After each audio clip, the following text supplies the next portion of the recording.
Hello everyone, welcome है आपका हमारे चैनल एसएससी बुक एसबी में। आज हम अपनी योद्धा सीरीज में देखने वाले हैं पॉलिटी की 20 क्लास, जो कि आज हमारा टॉपिक होने वाला है भारत के महान्यायवादी और भारत के नियंत्रक एवं महालेखा परीक्षक, जिसे हम सीएजी भी कहते हैं। तो ये दो टॉपिक के बारे में हम जानने वाले हैं आज की वीडियो में। तो चलिए अपनी वीडियो को स्टार्ट करते हैं।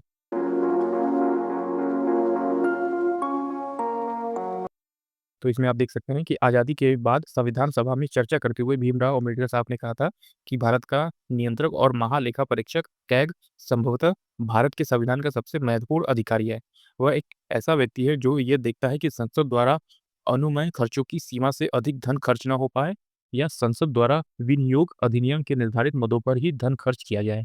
तो इसमें आप समझ सकते हैं कि उन्होंने क्या कहा था, भीमराव अम्बेडकर साहब ने क्या कहा था कि जो कैग की एक पोस्ट है, मतलब कि नियंत्रक और महालेखा परीक्षक की जो पोस्ट है, वो संविधान का सबसे महत्वपूर्ण अधिकारी है। वो एक ऐसा व्यक्ति है जो ये देखेगा कि संसद जो है या फिर जो भारत देश है, वो किस तरह से अपने पैसों को खर्च करता है। अगर कहीं गलत तरीके से पैसे खर्च किए जा रहे हैं, यहाँ पे यूज़ नहीं है हमारे देश के लिए, तो वो पैसा खर्च नहीं होना चाहिए। आपको उसे रोकना पड़ेगा। भारत सरकार की डेवलपमेंट में कुछ पैसे लगाए जाते हैं, तो वो पैसे सही से उस जगह पे लगाए जा रहे हैं कि नहीं, ये सभी कौन देखेगा?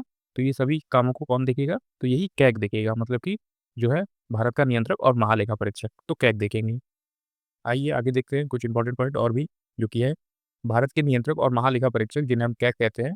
तो इसका फुल फॉर्म भी आप जान लीजिए, इसको भी काफ़ी ज़्यादा इंपॉर्टेंट है, एग्जाम में पूछ लिया जाता है। कैग का फुल फॉर्म आप देख लीजिए, comptroller and auditor general of India कहते हैं, जिसे शॉर्ट फॉर्म में कैग भी कहा जाता है।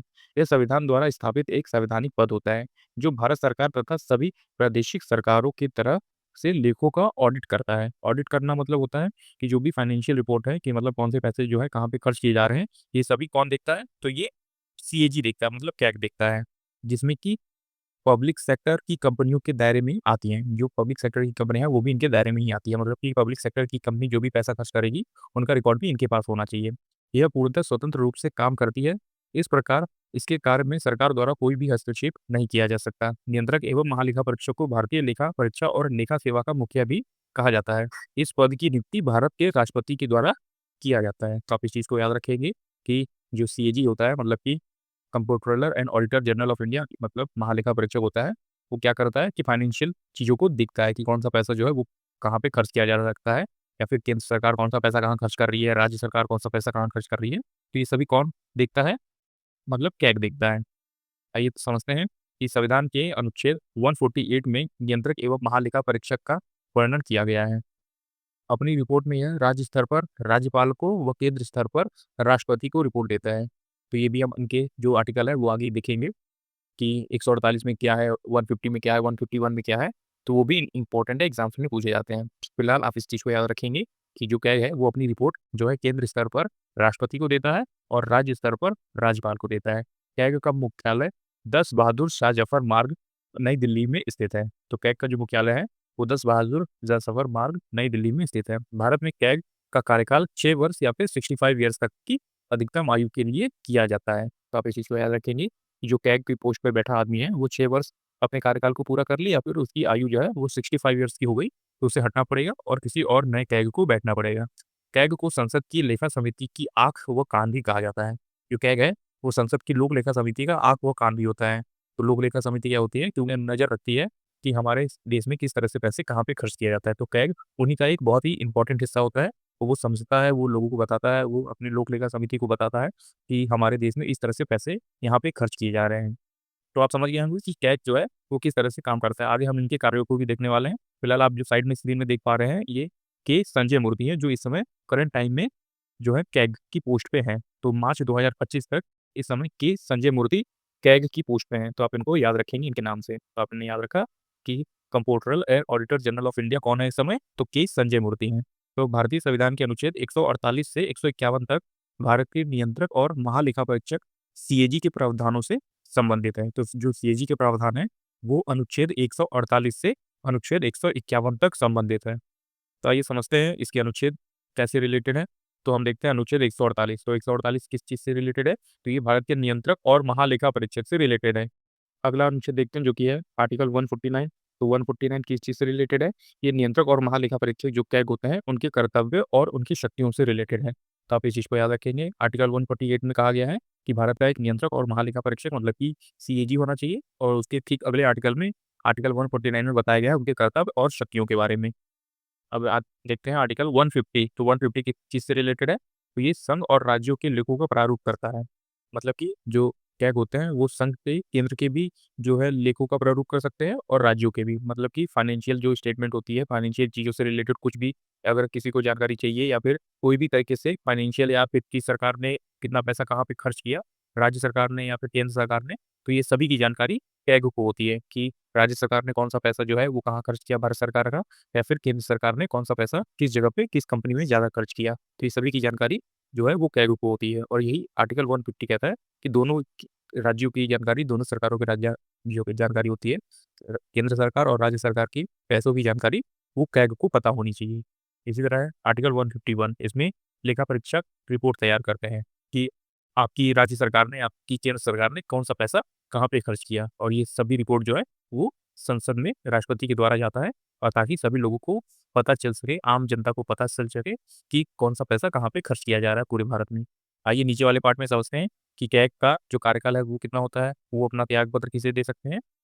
तो भारत के नियंत्रक और महालेखा परीक्षक कैग का कार्यकाल, तो आप इस चीज़ को याद रखेंगे कि इनका कार्यकाल जो है वो भारत के नियंत्रक और महालेखा परीक्षक जो है कर्तव्य, शक्तियाँ और सेवा शर्तें अधिनियम 1971 के अनुसार कैग 6 वर्षों या तक 65 वर्ष की आयु तक हो सकते हैं, जो भी पहले वो पद पर बने रहते हैं। तो आप इस चीज़ को याद रखेंगे, जब कोई कैग बन जाता है, कैग की पोस्ट पे जो है उसका अपॉइंटमेंट हो जाता है, तो वो 6 वर्षों तक बना रह सकता है या फिर अगर उसकी आयु 65 वर्ष की हो गई है, तब तक वो बना रह सकता है। इसके बाद उसे हटाया जाएगा और किसी दूसरे कैग को उस पोस्ट पर रखा जाता है। तो आप इस चीज़ को याद रखेंगे कि महालेखा परीक्षक कैग की जो कार्यकाल है, वो 6 वर्षों का होता है या फिर 65 वर्ष तक की आयु का होता है।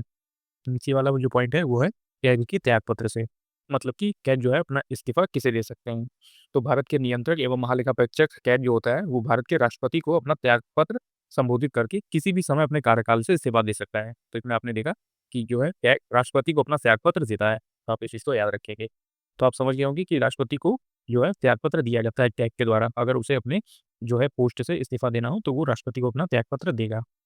अब आइए समझते हैं कि टैग को पदच्युत करना, मतलब कि अगर टैग को अपने पद से हटाना है, तो किस तरह से हटाया जा सकता है? तो पदच्युत का मतलब यही होता है कि टैग को अगर हटाना है, तो किस तरह से आप हटा सकते हो? मतलब कि भारत के महालेखा परीक्षक को हटाने की प्रक्रिया क्या होती है? तो भारत के राष्ट्रपति, भारत के नियंत्रक और महालेखा परीक्षक जिसे कैग कहते हैं, उसी आधार पर और उसी तरीके से हटा सकते हैं, जिस तरह से उच्चतम न्यायालय के न्यायाधीशों को हटाया जाता है। तो जो उच्चतम न्यायालय के न्यायाधीश जिस तरह से हटाए जाते हैं, ठीक उसी प्रकार से कैग को भी हटाया जा सकता है। इस प्रकार राष्ट्रपति द्वारा कैग को संसद के दोनों सदनों द्वारा विशेष बहुमत से पारित प्रस्ताव के आधार पर या तो साबित कदाचार या फिर अक्षमता के आधार पर हटाया जा सकता है, या फिर संसद के दोनों सदनों में विशेष बहुमत, मतलब कि 3 में से 2 लोग अगर सहमत हैं कि इनको हटाया जाना चाहिए, तो उन्हें उनके पद से हटाया जा सकता है। ये संसद की बात हो रही है, या फिर उनके लिए कुछ ऐसा साबित कर दिया जाए कि इन्होंने संविधान का कदाचार किया है या फिर ये अपने फैसले को सुनाने में असक्षम है और ये सही से फैसला नहीं कर पा रहे हैं या सही से काम नहीं कर पा रहे हैं, तो उनकी अक्षमता के अनुसार भी उन्हें हटाया जाता है। तो जिस तरह से उच्चतम न्यायालय के न्यायाधीश को हटाया जाता है, ठीक उसी तरह टैग को भी हटाया जा सकता है। तो आप इस चीज़ को ध्यान रखेंगे। तो अब आइए समझते हैं कि भारत के संविधान में कैग के लिए कुछ निम्नलिखित कार्य निर्धारित किए गए हैं कि कैग का कार्य जो है वो क्या होता है, सीएजी का कार्य क्या होता है, नियंत्रक और महालेखा परीक्षक किस तरह से कार्य करता है। तो सबसे पहले देखते हैं जो कि है हमारा आर्टिकल 150। तो आर्टिकल 150 में कहा गया है कि वह राष्ट्रपति को उस पद पत्र के निर्धारण के संबंध में सलाह दे सकते हैं जिसमें केंद्र और राज्य सरकारों की लेखाओं को रखा जाना चाहिए। तो ये क्या है, राष्ट्रपति को सलाह देने के लिए काम में आते हैं, जैसे कि केंद्र सरकार और राज्य सरकार के कुछ फाइनेंशियल स्टेटमेंट को अगर नहीं समझ में आ रहा है, तो ये राष्ट्रपति को सलाह देते हैं। इसी तरह हमारा नेक्स्ट आर्टिकल है जो कि है आर्टिकल 151। इसमें क्या है कि वह केंद्र की लेखाओं से संबंधित लेखा परीक्षण रिपोर्ट को राष्ट्रपति को सौंपते हैं, जो बदलने में उन्हें संसद के दोनों सदनों में के समक्ष रखते हैं। तो जो कैग है अपनी रिपोर्ट को राष्ट्रपति को देते हैं और राष्ट्रपति जो है उन्हें संसद में दोनों सदनों के समक्ष सामने रख देते हैं कि कौन सी सरकार ने कहाँ पे किस तरह से पैसे खर्च किए हैं। इसी तरह हम अपने अगले आर्टिकल की तरफ देखते हैं। यहाँ पे 152 आर्टिकल है ये। तो इस चीज़ में क्या कहा गया है कि वह किसी राज्य के लेखाओं से संबंधित लेखा परीक्षा रिपोर्ट राज्यपाल को सौंपते हैं। जैसे कि केंद्र से रिलेटेड अगर कुछ फाइनेंशियल स्टेटमेंट है या फिर कुछ रिपोर्ट है, तो वो राष्ट्रपति को सौंपते हैं, और राज्य से रिलेटेड कुछ लेखाओं से संबंधित लेखा परीक्षा अपनी रिपोर्ट है, तो वो अपनी रिपोर्ट राज्यपाल को सौंपते हैं, क्योंकि स्टेट में सबसे बड़ा कौन होता है? राज्यपाल होता है, तो उनके उन्हीं को सौंपा जाता है, राज्यपाल को सौंपा जाता है। और राज्यपाल क्या करता है? राज्यपाल के सौंपने के बाद जो है राज्यपाल उसे राज्य विधानसभा के समक्ष रखते हैं, ताकि हमारे राज्य को पता चल सके कि राज्य सरकार ने किस तरह से पैसे कहाँ पे खर्च किया है। नेक्स्ट आर्टिकल देखते हैं जो कि है आर्टिकल 279। तो 279 के अंडर में क्या आता है, कैग के द्वारा किसी भी कर या शुल्क की शुद्ध आय का पता लगाया जाता है और उसे प्रमाणित किया जाता है। इस संबंध में कैग का प्रमाण पत्र अंतिम होता है। तो आप इस चीज़ को याद रखें, कैग के द्वारा किसी भी कर या शुल्क की शुद्ध आय का पता लगाया जाता है और उसे प्रमाणित कर दिया जाता है और इस संबंध में जो कैग रिपोर्ट तैयार करेंगे वही उस चीज़ को अंतिम रिपोर्ट मान लिया जाता है। तो आप बेसिकली समझ गए होंगे कि कैग का क्या काम होता है, कि कैग का ये काम होता है कि देश भर में, हमारे भारत देश में केंद्र सरकार और राज्य सरकार के द्वारा कौन-सी चीज़ें या फिर कौन-सा पैसा कहाँ पे खर्च किया जा रहा है, इसका पूरा अपने रिपोर्ट में तैयार रखना कि हमारे पास इतने सारे बजट अलाउ है और भारत सरकार ने इतना बजट आपको दिया है, तो आप इसे कहाँ-कहाँ पे खर्च कर रहे हैं। तो इसमें आप जो कैग है, वो यही काम करते हैं और अपनी रिपोर्ट तैयार करते हैं और केंद्र सरकार ने जो भी पैसा खर्च किया है, उसकी रिपोर्ट ये राष्ट्रपति को देते हैं और राज्य सरकार में जो भी अलग-अलग राज्यों में जो भी राज्य सरकार है और वो पैसा खर्च कर रहे हैं, तो उसकी रिपोर्ट वो उस राज्य के राज्यपाल को देते हैं। तो यही इनका बेसिकली जो मेन काम है, वो यही है कि फाइनेंशियल रिपोर्ट को देखना और उनसे पैसों से रिलेटेड कुछ भी चीज़ें हैं, तो उसे अपनी रिपोर्ट रिपोर्ट में लिख देना। आइए बढ़ते हैं अपने आर्टिकल 76 के बारे में, जिससे कहा गया है कि सरकार को कानूनी सहायता देने के लिए एक अधिकारी की नियुक्ति की जाती है। यह सरकार के सबसे विधि अधिकारी होते हैं। इन्हें ही अटॉर्नी जनरल ऑफ इंडिया के नाम से जाना जाता है। इनकी योग्यता सुप्रीम कोर्ट के जज के बराबर होती है। यह भारत की किसी भी न्यायालय में सरकार का पक्ष रख सकते हैं। यह किसी भी व्यक्ति का मुकदमा भी लड़ सकते हैं, लेकिन शर्त यह होती है कि वो मुकदमा सरकार के खिलाफ नहीं होना चाहिए। यहाँ से हम देखा हमने कि अटॉर्नी जनरल ऑफ इंडिया कौन होते हैं और इनका किस अनुच्छेद में इनका प्रावधान है। तो संविधान के अनुच्छेद 76 में, तो आर्टिकल 76 में कहा गया है कि सरकार को कानूनी सहायता देने के लिए, मतलब कि सरकार को अगर किसी भी चीज़ में कानूनी सलाह लेनी है, तो वो किसके पास जाते हैं? वो अटॉर्नी जनरल ऑफ इंडिया के पास जाते हैं, अटॉर्नी जनरल के पास जाते हैं, जिन्हें हम महान्यायवादी के नाम से भी जानते हैं। इनकी योग्यता क्या होती है? ये काफ़ी इंपॉर्टेंट है। इनकी योग्यता होती है सुप्रीम कोर्ट के जज के बराबर। जिस तरह से सुप्रीम कोर्ट के जज की योग्यता होती है, ठीक उसी तरह इनकी भी योग्यता होती है। यह भारत के किसी भी न्यायालय में सरकार का पक्ष रख सकते हैं या किसी भी व्यक्ति का मुकदमा भी लड़ सकते हैं, लेकिन शर्त ये है कि वो व्यक्ति सरकार के खिलाफ मुकदमा ना करे, मतलब सरकार को दोषी ना ठहराए, तो उसका ये मुकदमा भी लड़ सकते हैं। आइए देखते हैं कि इनके कौन-कौन से अधिकार होते हैं। तो आप जैसे देख पा रहे होंगे, अगला टॉपिक है हमारा, इनके कौन से अधिकार होते हैं। तो अनुच्छेद 88 के अनुसार अटॉर्नी जनरल संसद के कार्यवाही में भी हिस्सा ले सकते हैं।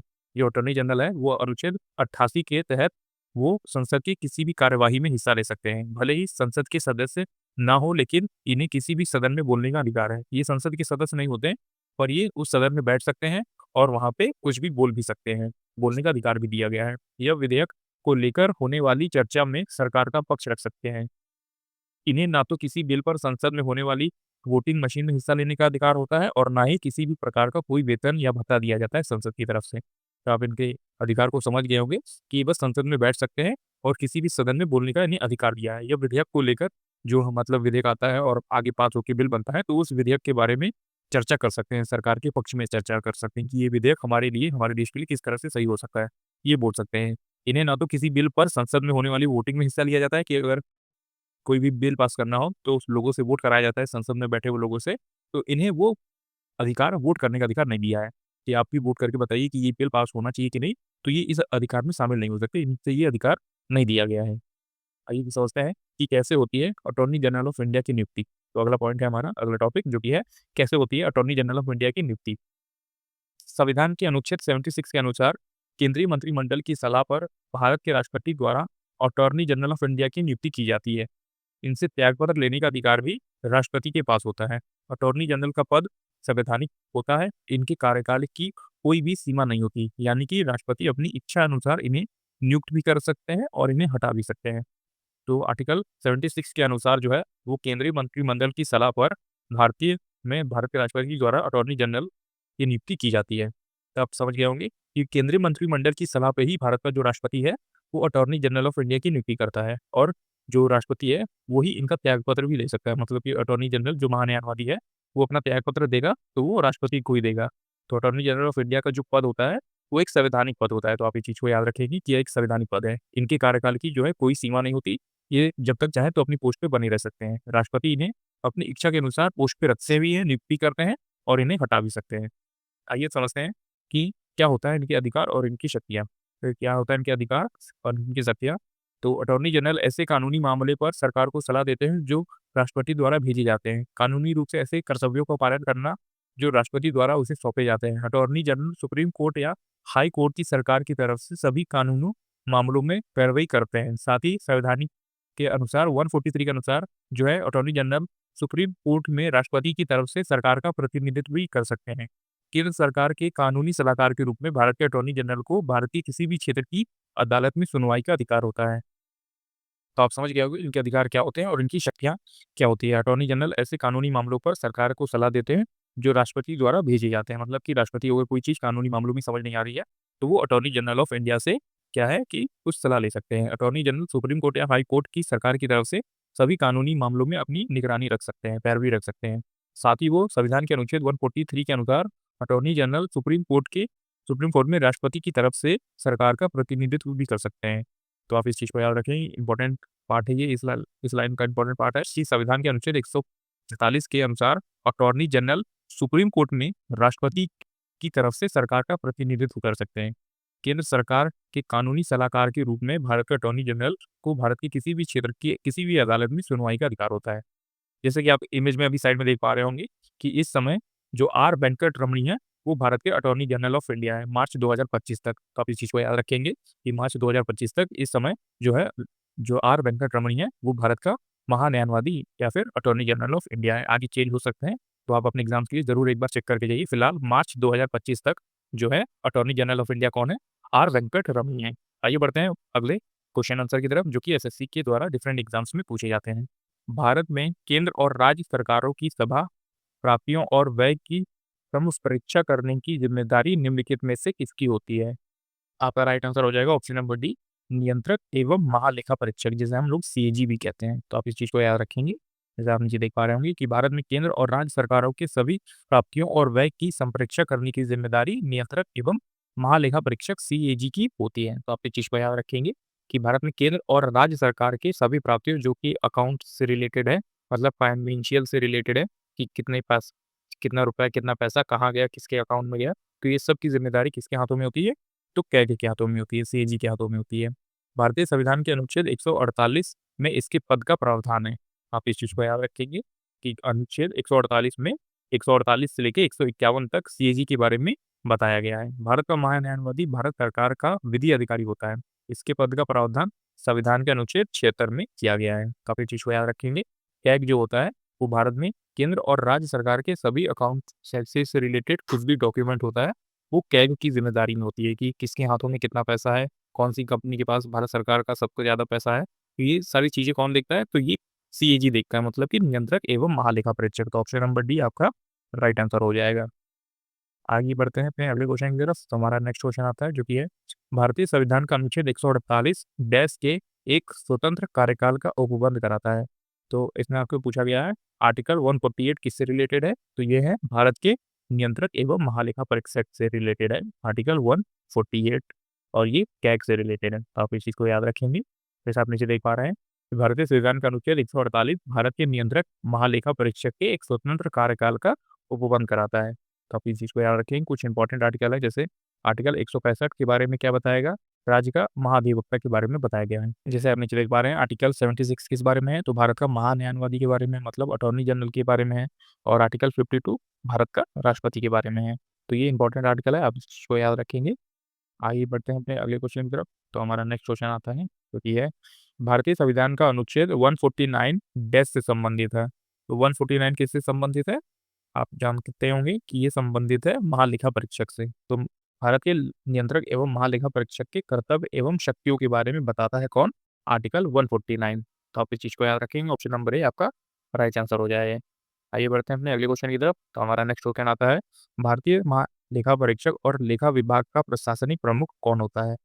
तो आप इस चीज़ को याद रखेंगे कि भारतीय लेखा परीक्षक और लेखा विभाग का प्रशासनिक प्रमुख कौन होता है?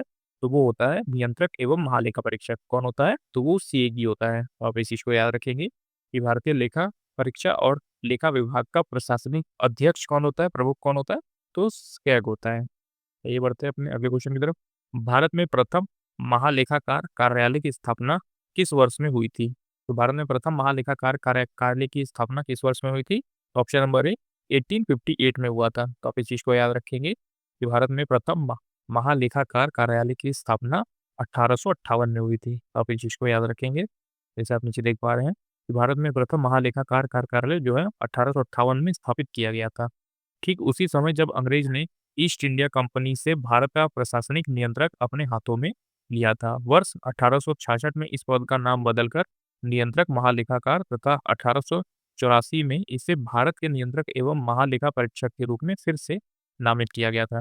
तो जब अंग्रेजों के हाथ में था ये पद, तो उन्होंने इसका क्या नाम रखा था? नियंत्रक और महालेखाकार। लेकिन जब 1884 में भारत जो है उसके हाथों में ये कंट्रोल आया, तो उसने क्या नाम रखा? महा नियंत्रक एवं महालेखा परीक्षक वापस से इसका नाम रख दिया था। आइए बढ़ते हैं अपने अगले क्वेश्चन की तरफ। तो हमारा नेक्स्ट क्वेश्चन आता है जो कि है, भारतीय संविधान का निम्नलिखित में से कौन-सा अनुच्छेद भारत के नियंत्रक एवं महालेखा परीक्षक सीएजी के लिए स्वतंत्र पद प्रदान करता है? आप समझते होंगे कि कैग के लिए कौन-सा अनुच्छेद रिलेटेड है इनमें से? तो आर्टिकल 148, तो 148 में किस बारे में बताया गया है कि हमारे भारत देश में एक कैग का पद होना चाहिए। तो ऑप्शन नंबर बी आपका राइट आंसर हो जाएगा। अनुच्छेद 148 में ये कहा गया है कि भारतीय संविधान के अनुच्छेद 148 में भारत के पास एक नियंत्रक एवं महालेखा परीक्षक जो है वो होगा, जिसकी नियुक्ति भारत के द्वारा मतलब भारत के राष्ट्रपति के द्वारा की जाएगी और उसे उसके पद से केवल उसी रीति से और उन्हीं आधारों पर हटाया जाएगा। आप इस चीज़ को याद रखेंगे कि जिस रीति से और जिन आधारों पर उच्चतम न्यायालयों के न्यायाधीश को हटाया जाता है, जिसका कार्यकाल 6 वर्षों की अवधि हो सकती है या फिर 65 वर्ष की आयु जो पहले हो जाए। तो आप इस चीज़ को याद रखेंगे कि महालेखा परीक्षक जो है वो 6 वर्षों तक अपने पद पर बना रह सकता है या फिर जब तक उसका एज जो है वो 65 ना हो जाए। तो आप इस चीज़ को याद रखेंगे कि आर्टिकल 148 में क्या बताया गया है कि हमारे भारत देश में एक सीएजी का पोस्ट होना चाहिए, मतलब कैग का पोस्ट होना चाहिए, जो कि है नियंत्रक एवं महालेखा परीक्षक का पोस्ट। आइए बढ़ते हैं अपने अगले क्वेश्चन की तरफ। हमारा नेक्स्ट क्वेश्चन आता है, भारत के संविधान का वह कौन-सा अनुच्छेद है जिसमें भारत के नियंत्रक एवं लेखा परीक्षक का उल्लेख मिलता है? तो जैसा आप अभी जानते हैं आर्टिकल 148 है। आगे बढ़ते हैं, अगला क्वेश्चन देखते हैं जो कि है, भारत सरकार का कौन-सा अधिकारी सदस्य न होते हुए भी भारतीय संसद की कार्यवाही में भाग लेने का अधिकार रखता है? ये कौन होता है? तो आप इस चीज़ को याद रखेंगे, ये होता है भारत का अटॉर्नी जनरल ऑफ इंडिया, मतलब कि महान्यायवादी। तो आप इस चीज़ को याद रखें कि भारत सरकार का वो अधिकारी सदस्य न होते हुए भी भारतीय संसद में कार्यवाही में भाग लेने का अधिकार रखता है। तो कौन? महान्यायवादी रखता है। आगे बढ़ते हैं, अगले क्वेश्चन को देखते हैं जो कि है हमारा, भारतीय संविधान का अनुच्छेद 76 निम्नलिखित में से किसके कार्यकाल से संबंधित है? तो जो 76 है वो किसके कार्यकाल से संबंधित है? तो भारत के महान्यायवादी से संबंधित है। ऑप्शन नंबर सी आपका राइट आंसर हो जाएगा कि आर्टिकल 76 किससे संबंधित है? तो भारत के महान्यायवादी से संबंधित है, मतलब कि अटॉर्नी जनरल ऑफ इंडिया से ये संबंधित है। आगे बढ़ते हैं, अगला क्वेश्चन देखते हैं। तो भारत में प्रथम महालेखाकार कार्यालय की स्थापना किस वर्ष में हुई थी? तो ये कब हुआ था? ऑप्शन नंबर ए 1858 में हुआ था। जैसा कि आप ऑप्शन में देख पा रहे होंगे, ऑप्शन नंबर ए आपका राइट आंसर हो जाएगा। आगे बढ़ते हैं, तो हम आगे क्वेश्चन देखते हैं जो कि है हमारा, भारतीय संविधान का निम्नलिखित में से कौन-सा अनुच्छेद भारत के नियंत्रक एवं महालेखा परीक्षक कैग से रिलेटेड है? तो ये है आर्टिकल 148, ऑप्शन नंबर बी आपका राइट आंसर हो जाएगा। अगला क्वेश्चन आता है, ये काफ़ी इंपॉर्टेंट क्वेश्चन है, आप इस चीज़ को याद रखेंगे कि भारत के नियंत्रक और महालेखा परीक्षक जो होते हैं, निम्नलिखित में से किसकी प्राप्तियों और व्यय की लेखा परीक्षा नहीं करते? तो इसमें आपसे पूछा गया है कि जो भारत का महालेखा परीक्षक होता है, जो कैग होता है, वो इनमें से क्या चीज़ें नहीं देखता? तो वो क्या नहीं देखेगा? वो स्थानीय निकाय की चीज़ें नहीं देखेगा, मतलब स्थानीय निकाय में किस तरह से पैसे खर्च किए जा रहे हैं या फिर किस तरह से काम हो रहा है, वो ये सब नहीं देखता। वो देखते हैं राज्य सरकार, केंद्र सरकार और सरकारी कंपनियों में किस तरह से पैसा जा रहा है हमारे भारत सरकार का, तो उस तरह से ये इन सभी को चेक करते हैं, मतलब ऑडिट करते हैं। तो आप इस चीज़ को याद रखेंगे कि ऑप्शन नंबर ए, सी और डी इसका राइट आंसर हो जाएगा कि ये सब करते हैं। केंद्र सरकार के जो है फाइनेंशियल कंडीशन देखते हैं, राज्य सरकार के देखते हैं कि कितना पैसा खर्च हो रहा है या फिर सरकारी कंपनियों के देखते हैं। स्थानीय निकाय के ये नहीं देखते हैं। तो यही आपका राइट आंसर हो जाएगा, ऑप्शन नंबर बी। अगला क्वेश्चन आता है हमारा, तो इस क्वेश्चन देखते हैं। नियंत्रक एवं महालेखा परीक्षक प्राथमिक रूप से संसद की निम्नलिखित में से किस समिति से जुड़ा हुआ है? तो आप इस चीज़ को याद रखेंगे, ये जुड़ा हुआ है लोक लेखा समिति से। तो आपका राइट आंसर हो जाएगा ऑप्शन नंबर सी, इसका राइट आंसर हो जाएगा लोक लेखा समिति। तो नियंत्रक एवं महालेखा परीक्षक जो कैग होता है, वो प्राथमिक रूप से संसद में निम्नलिखित में से किस समिति से जुड़ा होता है? तो वो लोक लेखा समिति से जुड़ा होता है कि जो कैग अपनी रिपोर्ट देगा वो किसे देता है? तो वो लोक लेखा समिति को देता है। तो आप इस चीज़ को याद रखेंगे कि नियंत्रक एवं महालेखा परीक्षक वित्तीय प्रशासन के क्षेत्र में भारत के संविधान एवं संसदीय विधि के अनुरक्षण के प्रति उत्तरदायी होता है। महालेखा परीक्षक संसद का एजेंट होता है और उसी के माध्यम से लेखा परीक्षण करता है। नियंत्रक एवं लेखा परीक्षक संसद की लोक लेखा समिति के गाइड, मित्र और मार्गदर्शक के रूप में कार्य करते हैं। मतलब कि लोक लेखा समिति जो है वो कैग को पूरी तरह खुली इजाज़त देता है कि आप बहुत कुछ चीज़ें जो है वो आप देख सकते हैं कि भारत सरकार, केंद्र सरकार में, राज्य सरकार में किस तरह की चीज़ें जो है वो चल रही हैं। तो वो अपनी पूरी रिपोर्ट तैयार करके जो महालेखा परीक्षक है, कैग है, वो पूरी रिपोर्ट तैयार करके संसद के पास भेजता है, किसके द्वारा? तो लोक लेखा समिति के द्वारा भेजता है। आइए बढ़ते हैं अगले क्वेश्चन की तरफ। तो हमारा नेक्स्ट क्वेश्चन आता है जो कि है, देश का प्रथम विधि अधिकारी कौन होता है? तो ये कौन होता है? ऑप्शन नंबर बी, महान्यायवादी, अटॉर्नी जनरल ऑफ इंडिया, जिसे जो है विधि अधिकारी के रूप में भी जाना जाता है। तो आप इस चीज़ को याद रखिए कि देश का प्रथम विधि अधिकारी होता है महान्यायवादी। नेक्स्ट क्वेश्चन देखते हैं। तो हमारा नेक्स्ट क्वेश्चन है जो कि है, भारत के नियंत्रक एवं महालेखा परीक्षक किसके लिए जिम्मेदार नहीं है? तो भारत का नियंत्रक एवं महालेखा परीक्षक किसके लिए जिम्मेदार नहीं होता?